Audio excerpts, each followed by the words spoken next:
A Suíça, junho de 2015, um prédio de vidro e concreto em Zurique. Dentro dele, homens de terno esperavam por uma decisão que mudaria bilhões de dólares, reputações inteiras e a política internacional dos próximos anos. Ninguém sabia ainda, mas aquele era o momento exato em que a maior autoridade do futebol mundial estava prestes a entrar em colapso. Sepp Blatter estava na cobertura executiva da FIFA.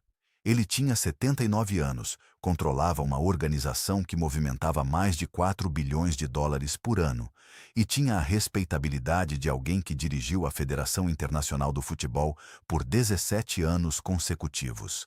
Blatter era a FIFA, ou era. 3 dias depois, em 3 de junho de 2015, Blatter entrou em uma coletiva de imprensa na sede da FIFA em Zurique. Seus assessores já tinham dito que ele anunciaria sua reeleição como presidente. Era o esperado. Era o certo. Era o que todos os jornalistas estavam ali para documentar. Então Blatter disse estas palavras exatas. I will step down. Ele deixaria o cargo. Agora. Imediatamente. Sem aviso prévio. A sala inteira congelou. Os jornalistas não acreditaram. Ele repetiu. Blatter, o homem que tinha transformado a FIFA de uma organização modesta em uma máquina financeira de poder global, estava desaparecendo. Não por idade, não por escândalo público ainda confirmado, mas porque algo muito maior estava acontecendo nos bastidores e poucas pessoas no mundo sabiam realmente o que era. A pergunta que ninguém conseguiu responder naquele dia foi simples e impossível. Por que o homem mais poderoso do futebol mundial renunciou sem motivo aparente no exato momento em que deveria se consolidar no poder? A resposta envolve uma investigação federal americana tão grande que mexeu com presidentes, chefes de Estado, bilionários do futebol e exigiu uma colaboração internacional que quase nunca funciona. Envolve corrupção em uma escala que transformou a maneira como entendemos poder, dinheiro e como grandes organizações internacionais realmente funcionam. Esse vídeo é sobre aquele momento e tudo o que levou até ali. Se você chegou até aqui, é porque você quer entender como as coisas realmente funcionam nos bastidores do poder. Esse canal existe para pessoas que não aceitam a versão de superfície.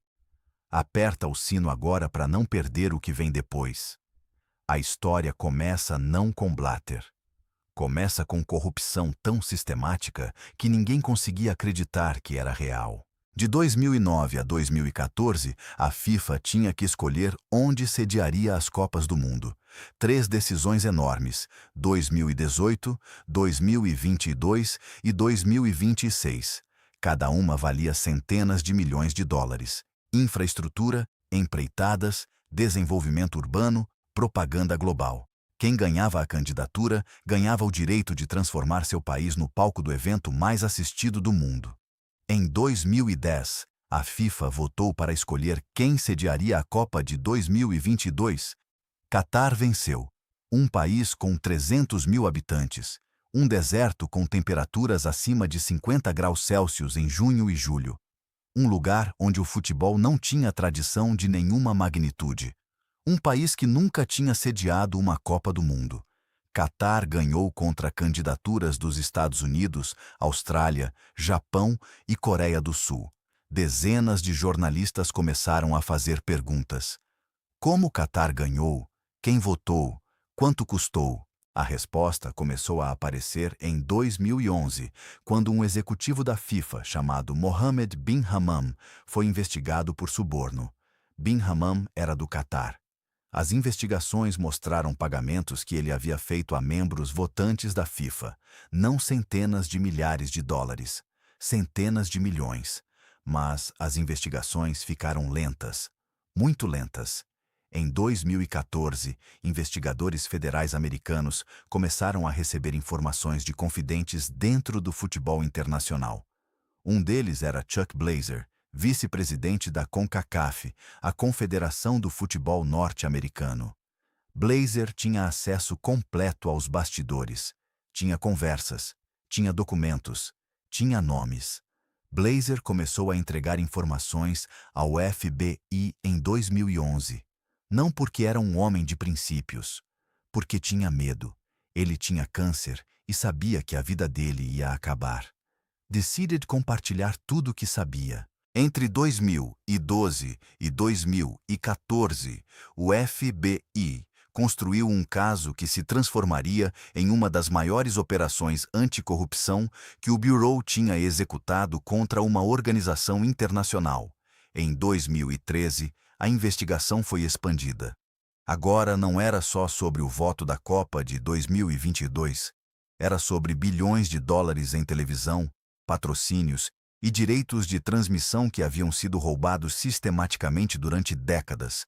A operação se chamava Operation Número 1, uma investigação que envolveria o FBI, a Swiss Attorney General, a Interpol e autoridades de investigação de 16 países diferentes. O tamanho da operação era proporcional ao tamanho da fraude. Em 29 de maio de 2015, 4 dias antes de Blatter anunciar sua renúncia, uma reunião secreta aconteceu entre representantes do FBI, investigadores suíços e oficiais de segurança internacional. Eles tinham provas suficientes para prender 14 pessoas. Mas havia um problema. Blatter ainda estava seguro. Não havia evidência direta de que ele pessoalmente havia recebido subornos. Então, o FBI trocou de estratégia. Se não conseguiam incriminar Blatter diretamente, podiam isolar dele, podiam chamar a polícia suíça em Zurique, podiam criar uma pressão tão grande que ficar no cargo se tornaria impossível.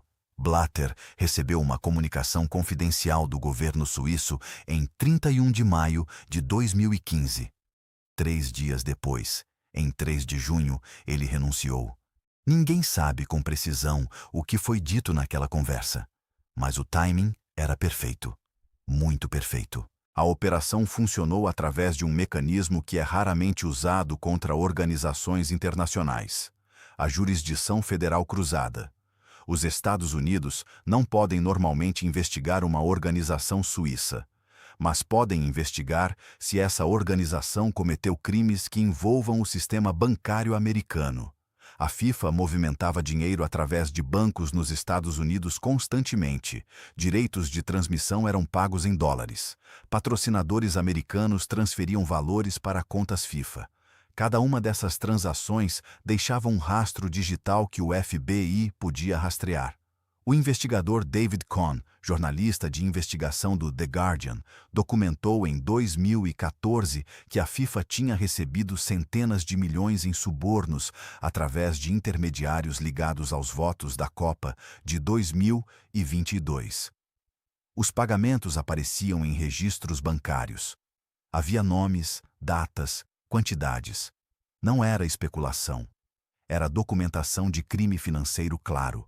O professor David Goldblatt, historiador de futebol e autor de The Ball is Round, confirmou em seus estudos acadêmicos que entre 2009 e 2014 aconteceu a mais sistemática campanha de corrupção em organizações esportivas internacionais documentada nos registros modernos.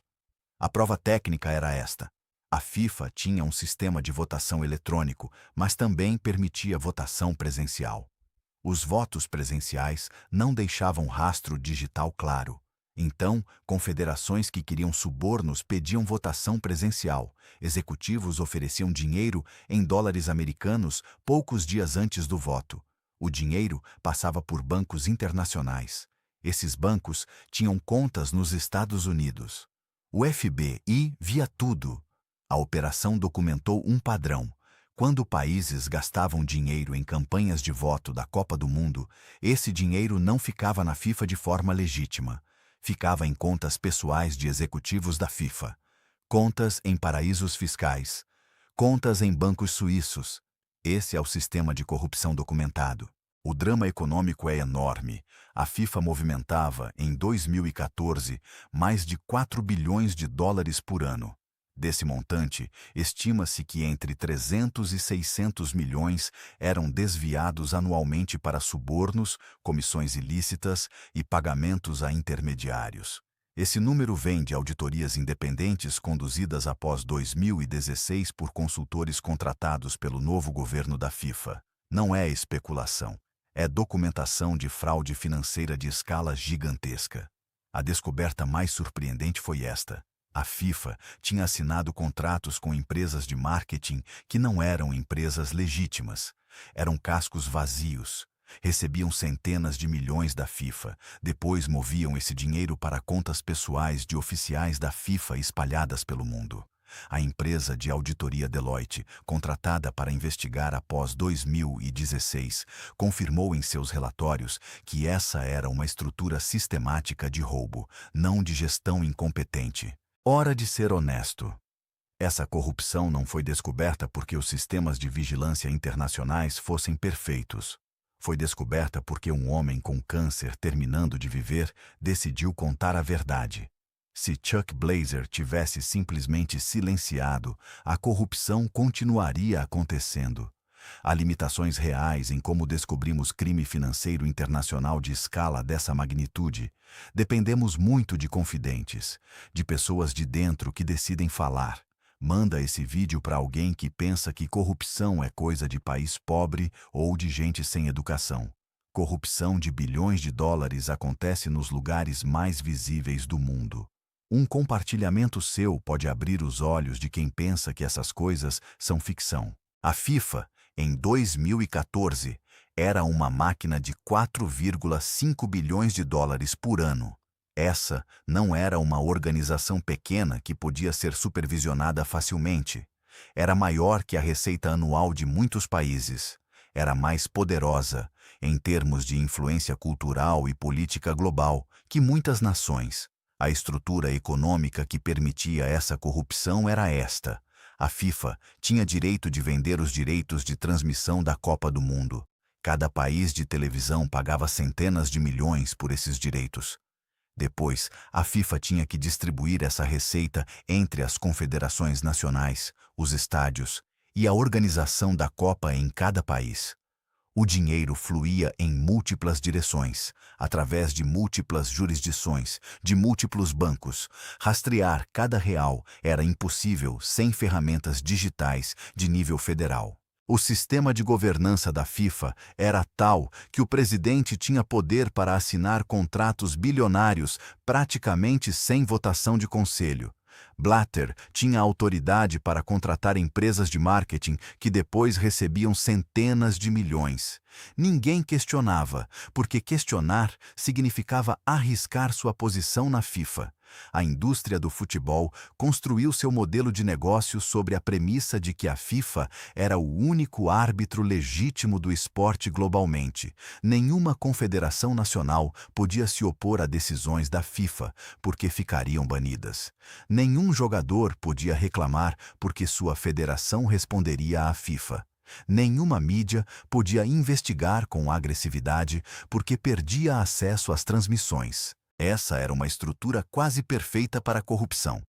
Uma autoridade central com poder absoluto, múltiplas jurisdições onde o dinheiro fluía e nenhum mecanismo de fiscalização real. O FBI foi quem descobriu porque era a única instituição com poder investigativo sobre transações bancárias internacionais que envolviam os Estados Unidos. A razão pela qual essa corrupção demorou tanto para ser descoberta não era porque fosse invisível. Era porque era sistêmica. Era tão grande e tão normal que ninguém dentro da FIFA via aquilo como anomalia. Era o funcionamento padrão. Como descobrir fraude em organizações internacionais gigantescas? Como o FBI realmente desvendou essa rede? O processo começou aqui: identificar os rastros bancários. Chuck Blazer entregou ao FBI informações sobre contas específicas onde dinheiro da FIFA estava sendo recebido por executivos. Contas em Singapura, contas na Suíça, contas nos Emirados Árabes. O FBI usou servidores especializados de análise de transações para rastrear cada movimento de milhões de dólares através de várias instituições financeiras. Quando $1 sai de um banco nos EUA, o FBI pode, com um mandado judicial apropriado, rastrear onde ele vai. Essa é a capacidade que permitiu tudo. Análise de padrões repetidos. Os investigadores federais observaram que toda vez que havia uma votação importante da FIFA, havia transferências bancárias internacionais similares fazendo o caminho inverso. Dinheiro saía de contas corporativas da FIFA, passava por intermediários e chegava a contas pessoais de executivos votantes. Isso acontecia a cada 2 anos. Padrão documentado, sistemático, repetível. Entrevistas com funcionários de nível médio. Pessoas que processavam as transações, mas não decidiam sobre elas. Essas pessoas foram entrevistadas pelo FBI e concordaram em cooperar porque, se recusassem, enfrentariam acusações como cúmplices de fraude. Funcionários de bancos suíços, funcionários de escritórios de contabilidade em paraísos fiscais, pessoas que viam os documentos de verdade todos os dias. Eles forneceram contexto que os números não mostravam. Colaboração internacional com sigilo absoluto. O FBI coordenou com investigadores da Procuradoria-Geral da Suíça, da Interpol e de 16 países diferentes, mas mantiveram sigilo absoluto sobre a dimensão total da investigação. Isso era crítico. Se a FIFA descobrisse a profundidade da investigação, teria tempo de destruir evidências. Então, durante meses, enquanto conversas públicas aconteciam sobre investigações menores, uma operação massiva estava sendo construída em segredo. Montagem da acusação e pressão diplomática. Com evidência suficiente de mãos dadas, o FBI informou autoridades suíças que tinha provas para prender 14 pessoas em solo suíço. Isso incluía membros ativos do Conselho da FIFA. A Suíça, como país onde a FIFA estava registrada, teria que cooperar. O aviso foi: ou a FIFA faz uma limpeza voluntária de seu governo, ou terá prisões públicas de seus executivos dentro de sua própria capital, pressionando o topo. Blatter recebeu comunicação direta. Ele era investigado. Não havia acusação formal ainda, porque era difícil provar transações diretas em seu nome pessoal. Mas seria fácil provar que ele tinha autoridade sobre contas onde o dinheiro desaparecia. Se não renunciasse, enfrentaria acusações como chefe de uma organização criminosa. Blatter escolheu sair. O resultado prático. Em 27 de maio de 2015, na véspera da renúncia de Blatter, o FBI e autoridades suíças prenderam 14 pessoas em um hotel em Zurique onde estavam se hospedando.